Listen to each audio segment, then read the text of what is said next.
Justin, I know the last time you won that interim belt, you threw it on the ground in the cage, says it wasn't the priority for you. Do you have different feelings towards it this time and what it could mean at this point in your career? Yeah, I mean, it wasn't that it wasn't the priority. It was that I knew Khabib was next. And if I was going to sit there and think that I was any kind of champion with that belt, with Khabib being next, I think I was, going to be foolish. I needed that mindset to prepare for that fight, and he beat me. And but ultimately, like I said, this gets us paid as a champion. And it definitely gives me the chance to fight Ilia. I want to fight Ilia. What's up, everyone, and welcome back to Fight Grid. Today's video is packed with tension, controversy, and some brutal honesty from the biggest names in the sport. We're kicking things off with the story that has been overshadowing Ilia Topuria's entire championship run, his divorce going fully public, and Joe Rogan finally weighing in on how this could shake Ilia's career right when he's supposed to be entering his prime. For weeks, fans have been speculating, gossiping, and digging for clues. Then the rumors were confirmed. Ilia Topuria, undefeated champion, is officially in the middle of a divorce. And it's not just paperwork. It's messy. It's personal. And now it's everywhere. Joe Rogan recently addressed the situation during a podcast, and his reaction says everything. He warned that personal chaos, especially something this emotional and public, can derail a fighter faster than injuries ever will. Rogan said Ilia is in his late 20s, the exact point where a champion either builds a legacy or loses everything because the people around him fall apart. The conversation took a sharp turn when Rogan brought up an older interview. The moment Ilia got visibly shaken when someone joked about Miami women not being trustworthy. At the time, fans brushed it off. Now, that clip is resurfacing everywhere, and combined with what's happening today, it's being viewed as eerie foreshadowing. Anybody get under your skin? Does anybody get under your skin? Somebody that knows to say something that triggers. I see your face is saying something though. I think the only person is my wife. She's the only person. Then things got even darker. Rogan and Derek talked about Ilia's wife posting pictures with rappers on Instagram publicly during the divorce. According to Rogan, that's not accidental. That's psychological warfare, the kind intended to break you, especially if you're a fighter who built his life around loyalty and family. And it only gets more serious. There's talk of no prenup, talk of Spanish divorce laws, talk of Ilia being a traditional guy who never expected to need legal protection in the first place. Rogan said the worst part isn't even financial. It's the feeling of being emotionally blindsided and humiliated while the whole world watches. Ilia has children. He has a championship to defend. He has the biggest fights of his life lined up for 2025. And now he's carrying the weight of a public breakup that could break anyone mentally, even someone with Ilia's confidence. Before we move on, make sure you're subscribed with notifications on. Fight Grid drops new videos daily, and we always keep it real with the news that matters. Now let's get into the ripple effects this week set off across the lightweight division. Islam Makhachev has finally spoken out after UFC Qatar, and he had some surprisingly strong praise for Arman Tsarukyan. Islam said Arman didn't just win, he made a statement. With Arman Tsarukyan weighing in as the backup, is he getting back in the good graces with you and the... Well, it's not about getting back in the good graces. It's about, the guy had the opportunity to fight for a title and didn't make weight. You couldn't fuck up anything worse than that. But he proved, now that he's not fighting for the title and he was here as a backup fighter, he made weight, so it's definitely a step in the right direction. A real one. A #1 contender performance that left zero doubt about where he stands in the division. What shocked people the most wasn't that Islam praised Arman, it was how specific he was. He said Arman showed maturity, control, and dominance he didn't expect to see this soon. And even though Islam has beaten Tsarukyan before, he made it clear. Arman earned another crack at the belt. Then Islam admitted something fans didn't expect. He regrets not moving up to welterweight earlier. All those years of weight cutting, all those brutal camps, all the moments where he drained himself to stay at 155, he now calls it unnecessary. Because when he finally fought at 170, he felt strong. He felt equal in size, and he realized he could have made the jump long before he did. This matters because if Islam stays at 170, the lightweight division becomes Arman's kingdom. But if Islam drops back down for one more title fight, Arman vs. Islam 2 becomes one of the biggest matchups the UFC can make next year. Now, speaking of fighters calling each other out, Ilia Topuria just exploded the internet with one of the most disrespectful rants he's ever delivered.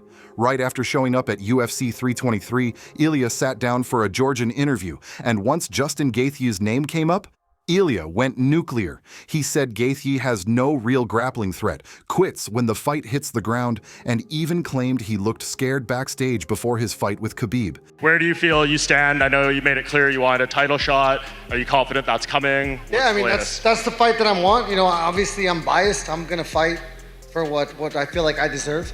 But he feels the same. She feels the same. We're all biased towards ourselves.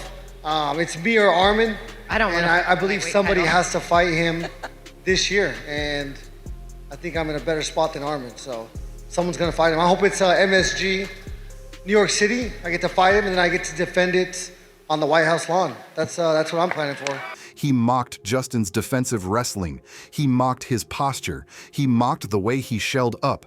And then he dropped the harshest line of the entire interview. I wouldn't even give him a white belt in jiu-jitsu. This shocked fans because Gaethje has only ever spoken respectfully about Ilia. Justin has praised his power, his combinations, his sharpness. He's never taken a shot at him. But Ilia didn't care. He said none of these fighters are on his level. Not Justin, not anyone. And here's where things get interesting. Gaethje first needs to get through Paddy Pimblett. But Ilia is already being positioned to face the winner, and Arman Tsarukyan is watching closely, meaning the lightweight title picture could explode in 2025. As all this chaos unfolds across multiple divisions, the bantamweight title picture reaches its boiling point. Merab and Petr Yan are finally set to run it back this weekend, and the MMA world is more divided than ever. Their first fight was a beatdown. It wasn't competitive. Merab drowned Yan in pressure, pace, and cardio at a level that felt inhuman. Yesterday, Pieta said the reason you have been able to fight so often is because you've been fighting here at home. And if he was able to do the same thing, he could fight 10 times a year. Do you think he's underestimating what it takes to fight as often as you are at this level? I think it's excuse from him, you know. And yeah, this is not my home. My home is Georgia. And because I want to be UFC champion, that's why I live here in Vegas. And he can do same too. But I guess he lives comfortable in Thailand. And now he rather travel. Yet somehow, a surprising amount of fans believe Yan can flip the script in the rematch. Kamaru Usman and Henry Cejudo recently broke down the matchup and made an important point. Yan absolutely has the boxing to change everything with one shot. His counter timing is elite. His accuracy is laser sharp, and Merab's confidence in his hands could open a door. Then Sean O'Malley added his own analysis. And for once, he wasn't joking around. O'Malley said the only path for Yan is if Merab gets too comfortable standing, if he forgets who he is, if he decides to prove something and keep his chin up too long in the pocket. But even after laying out that scenario, all three analysts, Usman, Cejudo, and O'Malley, picked Merab to retain. Pressure, gas tank, fight IQ, relentless pace. The machine does not stop. But Yan is the one guy dangerous enough to test whether that machine still has a limit. Now let's move to a division that refuses to move, heavyweight. Jon Jones retires. Everyone expects the UFC to unlock the division again. New matchups, new schedules, big announcements. Instead, nothing. Heavyweight is trapped in standstill. No dates, no opponents, no clarity. And fighters are starting to lose patience. The UFC's public offering added even more confusion, and Tom Aspinall hit his breaking point. During a recent interview, he didn't hold anything back. He fired at critics, calling them effing losers and crazy haters who have nothing going on in their lives. That message wasn't subtle. Aspinall is sick of waiting. He's sick of the politics. And fans are side-eyeing Dana White because Tom's comments seemed aimed upward, not downward. The longer heavyweight remains frozen, the more frustration boils over, and Aspinall is leading the charge. While the division stalls, Joe Rogan is already pointing at the fighter he believes could be the next big superstar, Gable Steveson. Olympic gold medalist, freak athlete, 250 pounds moving like a welterweight. Rogan said he personally messaged Dana White a clip of Steveson's knockout and wrote, "Everyone is fahadis when this guy shows up."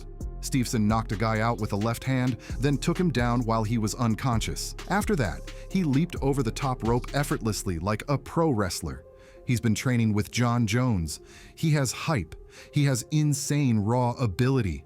And if the UFC signs him this year, the heavyweight rankings get flipped within months, back to welterweight, and things just got icy. In a recent interview, Shavkat Rakhmonov didn't buy into the Islam at 170 hype. He said Islam looked great, yes, but he wants to know why. Was Islam truly dominant? Or did Jack Della Maddalena simply have the worst performance of his career? Shavkat said he's a universal fighter, meaning he can make the fight difficult everywhere. Ground, stand-up, scrambles, clinch, distance. He wants Islam. And fans are already calling this the biggest potential fight in Russia's MMA history. And finally, let's wrap up with a curveball that could shake up 155 even further. Sean Brady, one of the strongest welterweights physically, says he's seriously considering dropping to lightweight. He claims the cut is manageable, the matchups excite him more, and the new era under Arman and Ilia feels like a better fit for him. Brady moving to 185 means Ilia has a new grappler to deal with, Arman has another contender behind him, and Islam might have one more shark waiting if he ever returns to defend the belt. The lightweight division is already madness, and this only adds more fire. That's it for today's Fight Grid update. Let us know in the comments which topic hit you the hardest today. Ilia's divorce, Arman's rise, Shavkat circling Islam, or Ilia's wild shots at Gaethje. Make sure to like the video, subscribe, and turn on notifications so you never miss a drop. Fight Grid will be here all week with more updates, more news, and more chaos in the fight world.